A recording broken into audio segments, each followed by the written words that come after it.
What's going on, gang? How y'all doing today? What's good with y'all? See how y'all doing on this lovely weekend, on this Saturday. So I said to myself, I gotta start making content, right? And it's funny, I was speaking yesterday in the chat on Sin City's live about spirit and how spirit will connect you to stuff. So check this out. So today it was an interesting day. I was driving Uber, and sometimes when I be talking to people, they be having real interesting stories and stuff. So I said, I'm gonna start either asking people, do they want to, be on my Chronicles, or is it okay if I talk about their stories or whatever? So I drive, and I'm here in Detroit, and I was downtown today, and I picked up a ride. I picked up a young lady down by the Detroit Institutes of Arts, called the DIA, and so she got in my car, and we started talking, and I don't know. I was taking her to her destination, and something just popped in my mind, and I don't, like I said, it's funny, like, if you don't believe in spirit, or if you don't understand the way spirit works, people will think that you're crazy, or you sometimes yourself, you think that, like, how do I know this?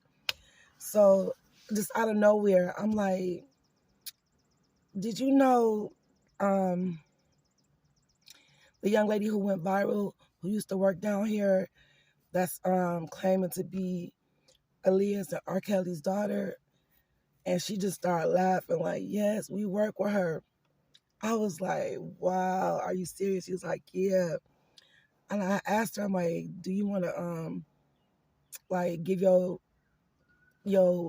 perception of how she was, or do you want to like do an interview? Because I'm like, she is really big on YouTube, or was at one point on YouTube, going viral for saying and stuff about R. Kelly, but of course people don't believe her story.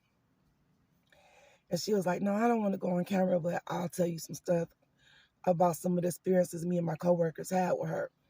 So I'm like, wow, cool. So I was like, well, how did y'all feel about her? Like, did y'all feel like, was she odd? Like, was she strange to y'all? Like, it's a mosquito in here.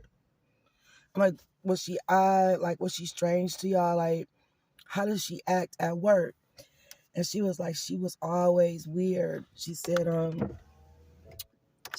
she was always weird. She was like, she came in the wintertime and started working with us. She said, I believe she said, I'm not sure if she said last year or the year before last. She's like, she came and worked when they started to have the Van Gogh expedition.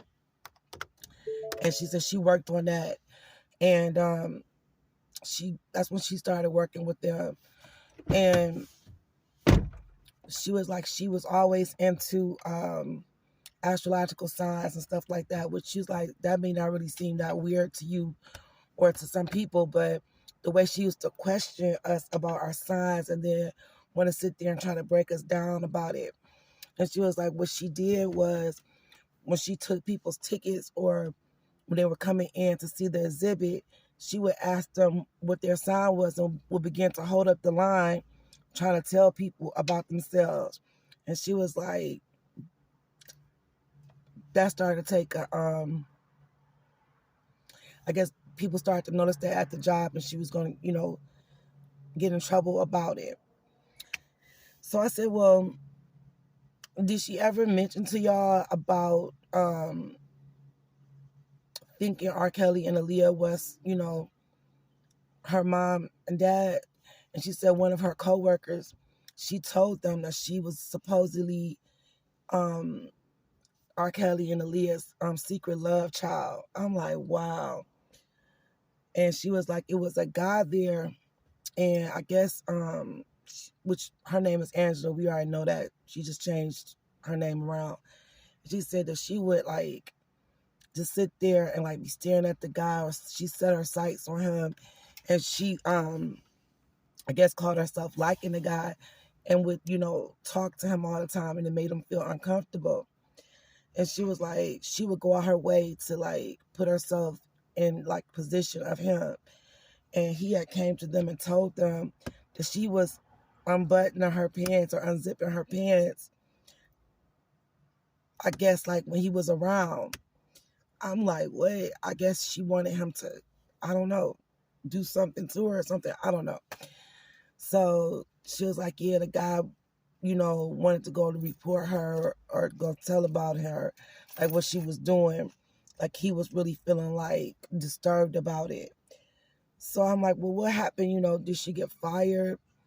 Or like, you know, what happened? Like, how did y'all stop working together? And she was like, she just stopped coming to work. She said one of her coworkers had sent her a text message, like the thumbnail I got up, and was like, didn't we work with her? Tomorrow she just went viral. I'm like, I was just like, wow, like, because out the blue, the thought just came in my mind to ask her, because I wasn't even thinking about YouTube or nothing. And I don't know, it just popped in my mind. I asked her, does she know this young lady? I'm like, so she's now living in Texas, that she had left, and she was like left here to meet up with Jaguar Wright, but I'm like, she's not with her no more. Supposedly now she's living with some people that are connected to the Carbonation people. And she was just like, wow. She's like, yeah, it was strange working with her. She was always weird. And she just said she was like really loose upstairs. We all thought something was like off about her. But yeah, that was one of my stories, about me driving Uber and just how spirit is. Like, I could be riding with somebody and a thought will come in my mind. I ask them and they'll look at me and it'll be something either they know or something that we have in common. It's just like the spirit of discernment or the spirit that I have that connects me to something about people. It happened to me like a couple times today. Something came to my mind, I mentioned it, and it was something that had to do with something about their life. But yeah, so one of my riders today was coworkers with Miss Legina Gold, Angela. You know what made me ask her? I take that back. Because I wasn't thinking about, now I mean, I lie. We were talking about, because I live on the west side, and I think I asked her, did she always live on the east side? And I think she named the street Wayburn, and it popped in my mind, and I saw that girl's face. And then I thought about it, oh, wait, I just picked that girl up from the Institute of Arts. And she's like, I lived on Wayburn. And that was one of the streets that the girl said she lived on, Regina Gold. And something just made me ask her. And I think that's what it was. Yeah, so I think, I heard the street and it made me think, like, oh, I just picked her up from the DIA. Because when I first picked her up, I wasn't thinking about asking her that. She mentioned the street. And when she mentioned the street, I thought about where I picked her up. And it made me think about that girl. And that's how I put it all together. Yes, so that's crazy. So Miss Legina Gold, Angela, was always weird, doing some weird suspect stuff. She said she did tell other people at her job that she felt that R. Kelly and Aaliyah was her mom. R. Kelly was her father and Aaliyah was her mom. So I guess this is something that she, been seeing. When I asked her, I said, well, did she mention her, her real family? And she said she had told people that she supposedly was adopted, which is something that she's been saying on the internet, that she was adopted and that she didn't get along with her family. So yeah, so that was one of my Uber riders today. And that's how I connected it, was when I asked her, did you always live on the east side? And she mentioned the street Wayburn, because then I thought about Wayburn. I said, wait a minute. I just picked her up at the DIA. I said, what did she know? And I saw the girl in my head, and I was like, did you know? And she was like, yes. And I just started cracking up. I was like, oh my goodness. I was like, this girl is internet famous. She was like, yeah, she's always been weird. All right, y'all, that was just a little quick story time. I'm going to get back with y'all and let y'all know about some of my other writers. Because, yeah, the day before yesterday, it was a young man in my car. Well, let me tell y'all about this. So, okay, for the life of me, I be thinking some of the stuff that we be seeing on the internet about women. I be like, this really can't be how people are. But you know what? It is. It's like people are really lost in this world. So young man seemed like a good dude, which we don't really know. I don't really know like both sides of the story or whatever, but just hearing about what happened, I'm thinking like this girl just got to be lost in the world. So the guy was saying he was going to pick up his kids and his car was in the shop, and we got to talking. And he was like, yeah, I divorced my wife and she just out here, and I'm going to get my kids. It was their birthday, so I accommodated her by letting her keep them for a couple extra days. I said, oh, okay. I said, y'all split the time? He was like, not really. I said, what do you mean? He's like, she only get them on Monday and Tuesday. I'm like, what? Monday and Tuesday? I said, you mean to tell me she don't want to spend no other time with them but just Monday and Tuesday? He was like, yeah. The other, she didn't want to have them during the weekend. She wanted to go out and party. I'm like, wow. I'm like, wow.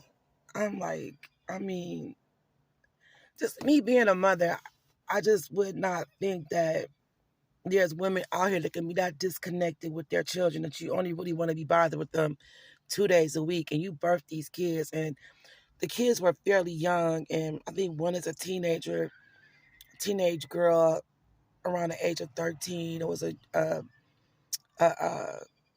a boy that was 7, and I think that the girl had a baby on him too as well, but he was older, like 15, and he still took care of him. And I guess it doesn't matter if you're not in love with somebody or if your priorities are not straight. You're not gonna stay with nobody even if your home is well taken care of, and you have the things that your children would need. If you're not happy, or if you out there in the world, it ain't gonna work.